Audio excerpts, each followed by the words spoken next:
Assalamualaikum warahmatullahi wabarakatuh.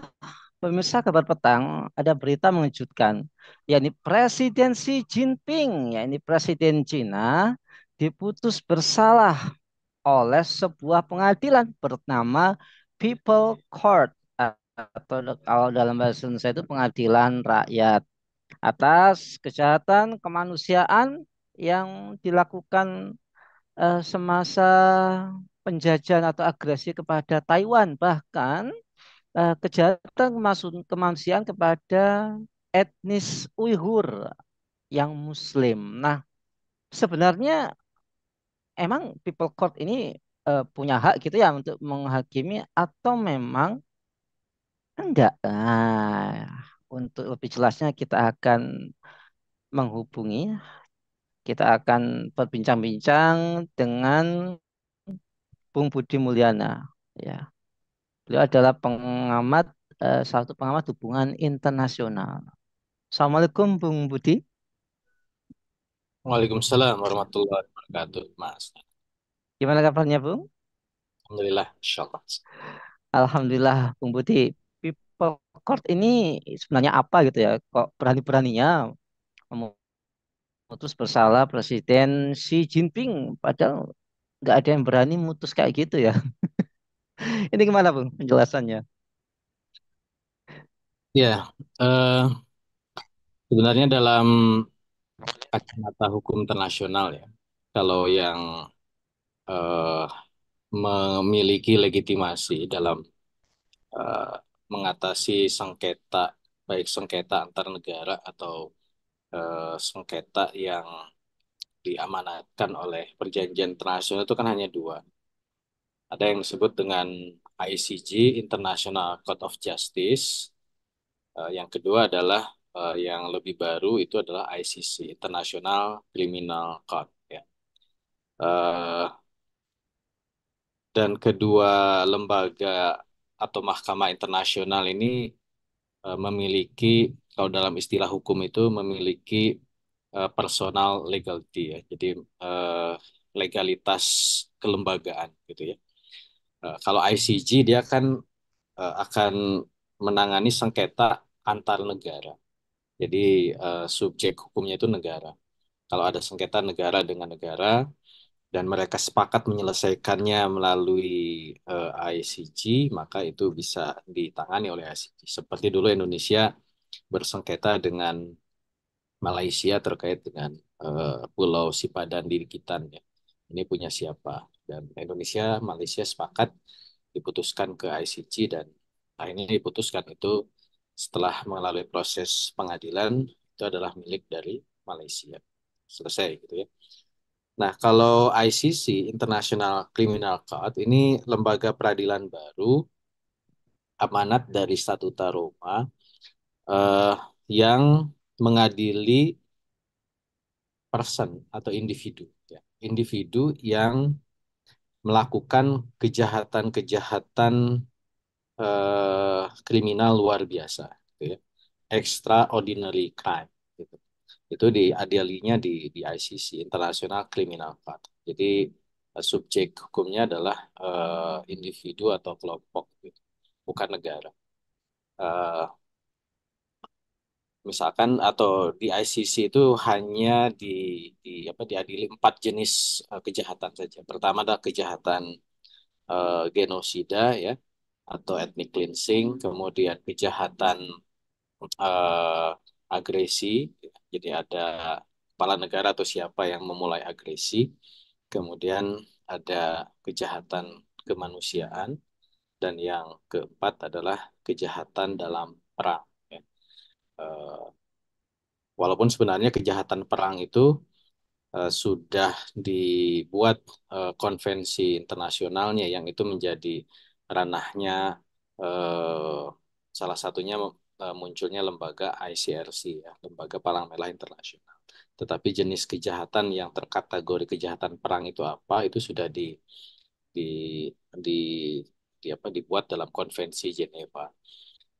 Walaupun memang pengadilannya dulu belum belum jelas pengadilannya itu apa. Makanya muncul sebelum ada ICC itu pengadilan-pengadilan yang sifatnya sementara ya, ad hoc, seperti kasus di Yugoslavia dulu Balkan ya, kemudian juga kasus di Rwanda, kasus di eh, Kamboja ya waktu Pol Pot Khmer Merah, kemudian juga di Sierra Leone gitu ya. Itu dulu diadilinya karena memang belum ada ICC, itu oleh pengadilan-pengadilan ad hoc ya, internasional tribunal terkait dengan case-case tersebut. Nah, sekarang dengan adanya ICC, keempat jenis kejahatan yang tadi itu semuanya diadili oleh ICC. Makanya ketika muncul people court ya, ini kan eh, kalau saya melihatnya ini hanya sekedar eh, opini lah ya. Jadi sekelompok orang yang prihatin. Karena gini, hukum internasional itu kan eh, hukum yang berbeda dengan hukum nasional. Saya selalu sampaikan ke mahasiswa saya di kelas dalam kelas hukum internasional. Jadi ada perbedaan yang signifikan antara hukum nasional dengan hukum internasional. Karena hukum internasional itu tidak ada lembaga yang bisa memaksa gitu ya. Karena kan tingkat organisasi tertinggi itu kan negara. Negaralah yang bisa memaksa rakyatnya. Yang bisa memaksa negara-negara lain atau rakyat yang melewati batas negara itu nggak ada gitu. Yang ada itu adalah kesepakatan negara-negara tersebut untuk menyelesaikannya. Itu yang disebut dalam prinsip hukum internasional itu adalah pacta sunt servanda gitu. Makanya kemudian kadang bukan kadang ya, seringkali hukum internasional itu akhirnya mandul ketika harus berhadapan dengan negara-negara yang tidak mau tunduk dengan kesepakatan bersama ya. Karena mereka adalah negara yang kuat gitu.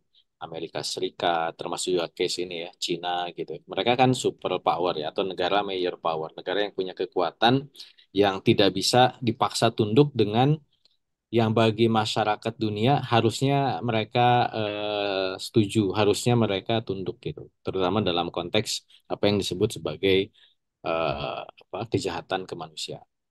Makanya muncullah organisasi-organisasi atau semacam people court ya, yang ingin menunjukkan opini bahwa orang ini bersalah gitu secara internasional, tapi bahwa dia kalau pertanyaannya bisa mengadili, jangankan people court ya, selevel ICC saja atau selevel ICG saja yang memang dia punya punya punya institusi yang jelas, kewenangan yang juga diberikan oleh perjanjian internasional, itu tidak bisa serta-merta menegakkan aturannya gitu. Apalagi kalau hanya sekedar organisasi yang semacam ini. Itu Mas Nana. Baik, kalau gitu people court ini bentuk sebuah apa ya kekecewaan dari sebuah tuntutan yang tidak mendapatkan respon. Nah, eh Bung Budi, apa yang terjadi di Xinjiang kemudian hari ini yang ada di Palestina, kenapa itu nggak bisa dibawa ke pengadilan internasional? Ya mungkin ini juga yang memantik adanya people court gitu ya. Banyak kejahatan-kejahatan internasional tapi nggak dan itu nyata tapi nggak bisa diselesaikan secara internasional itu gimana Bu? Ya, seperti yang tadi saya sampaikan bahwa memang eh, level tertinggi dari pelaksanaan aturan itu kan adanya di negara. Dia yang punya sovereignty, punya kedaulatan. Dia punya yang disebut sebagai yurisdiksi, ya, kemampuan untuk menegakkan aturan, terutama di teritorialnya, ya, di wilayah yang memang dia klaim sebagai bagian dari negara. Tapi kalau sudah ekstrateritorial di luar wilayah, apalagi melibatkan negara lain dan kesalahannya itu adalah dipandang oleh pemahaman atau oleh perspektif eh, lain, nah itu memang tidak tidak mudah gitu ya. Makanya muncul tadi semacam perjanjian-perjanjian internasional untuk menyepakati mana yang dianggap benar, mana yang dianggap salah dalam perspektif hukum internasional. Cuman lagi-lagi tadi bahwa hukum internasional itu prinsipnya adalah prinsip bisa berlaku kalau dia setuju. Itu yang saya sebut tadi, pacta sunt servanda. Kalau dia tidak setuju dengan aturan itu, ya tidak bisa juga dia dipaksa untuk tunduk gitu. Pertanyaan kan siapa yang mau memaksanya kan gitu ya. Karena memang tidak punya apa, kalau dalam hukum nasional itu adalah aparat penegak hukum gitu ya. Penegak hukum internasional itu siapa? Polisinya nggak ada kan, polisi internasional. Jaksa internasional tuh ya di pengadilan itu, hakim internasional di pengadilan itu, tapi yang nangkap, yang melakukan tindakan dan seterusnya, ya itu harus kesepakatan bersama.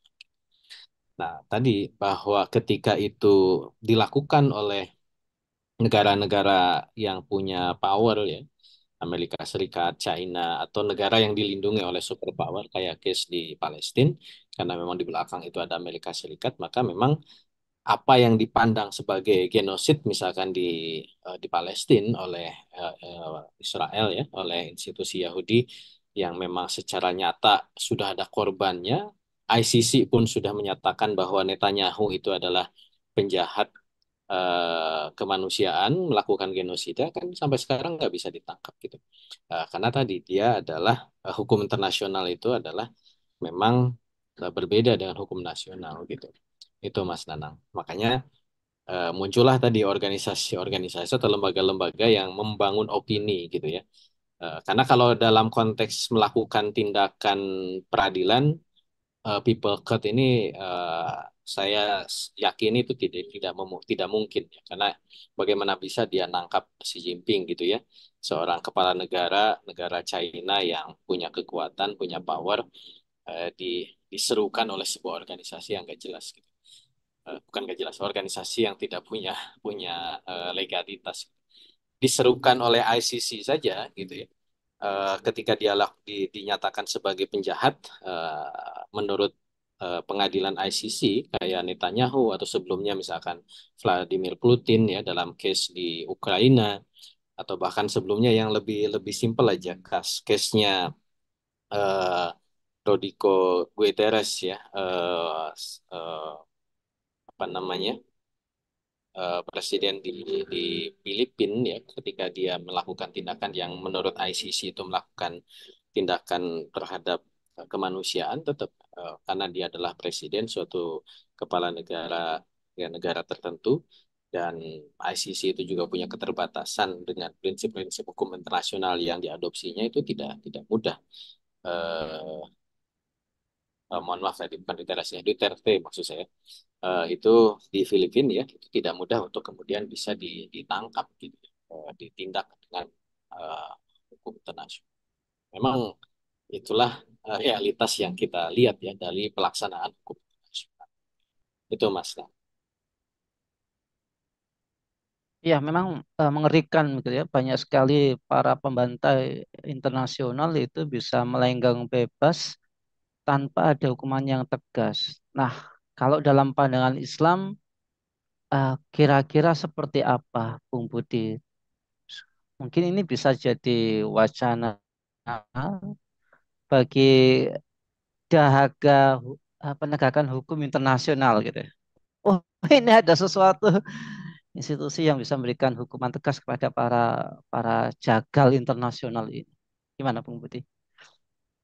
ya memang ini nanti masuknya ke perspektif politik ya, bukan hanya sekedar hukum. Karena kalau kita lihat dari sejarah, sebenarnya keberadaan hukum internasional pun kan yang saya sering sebut ini adalah absurd ya. Ada seperti tidak ada, tidak ada tapi sepertinya ada gitu ya. Nah, itu tidak clear untuk bisa dijadikan sandaran terhadap penegakan keadilan gitu. Nah, ini adalah realitas dari hukum internasional yang sekarang ada, dan secara historis kan keberadaan hukum internasional itu justru menjadi alat legitimasi terhadap negara-negara yang punya power ya. Kayak kita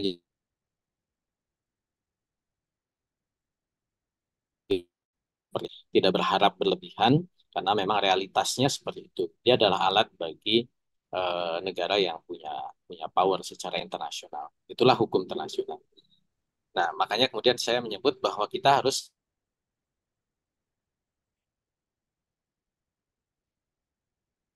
keadilan dunia, keadilan internasional itu akan terjadi ketika memang negara yang superpowernya itu negara yang membawa nilai-nilai keadilan. kalau negara superpowernya adalah negara-negara yang merusak ya, dengan sistemnya, kapitalisme itu sistem yang rusak dan merusak, dan dia memanfaatkan apa hukum internasional sebagai alat legitimasi terhadap kerusakannya, ya pasti kita tidak akan bisa mendapatkan keadilan dengan hukum internasional yang dibawa oleh negara yang memang niatnya tidak membawa kebaikan secara internasional gitu. Dan itu yang ditampakkan dalam rezim internasional saat ini yang dipimpin oleh Amerika Serikat dengan sekutu-sekutunya, termasuk juga rivalnya ya, China, Rusia itu juga sama, dia tidak punya konsepsi membawa keadilan bagi seluruh masyarakat dunia gitu. Eh, yang ada adalah kepentingan, kepentingan negaranya, kepentingan politiknya secara internasional. Maka memang dalam perspektif Islam, ya umat Islam itu harus memunculkan sebuah negara yang membawa keadilan itu. Nah, inilah yang relevan dengan apa yang disebut sebagai Islam itu harus menjadi rahmatan lil alamin. Ya.